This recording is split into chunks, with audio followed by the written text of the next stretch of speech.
তলে করছি উপরে আঁক দিয়ে দেখি ফল্লাবার করছি দেখি আকাশ দেখা যায় না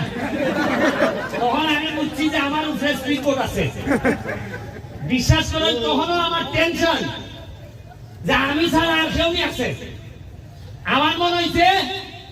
আমি বললে মানতে বলবো ওই বেশি স্পিড বোর্ড ধরেছিলা যে মরছই কিন্তু আর কেউ যদি মরে বলবো ওই ব্যারিস্টারের কারণে মরছে আমার ডরটা আছে কেন আমি যদি মরিও সুতার জানাজা বইয়া আইয়া কোনো খান্দন লাগতো না সুতা আইয়া আবার সোনার কাঠের খামারে খেতে রাখা এটাই আমার আপনার কাছে খাওয়া আর কেন এই যে স্পিড বোর্ড চালাইতেছি মনে করেন আমি বুঝি না যে কাম করতেছি যে কোনো সময় মরতাম পারি ওই স্পিড বোর্ডের তলে বইয়া নাকি খুঁজতে না খুঁজতে তলে বইয়া তো মরবো আমার এতে বই না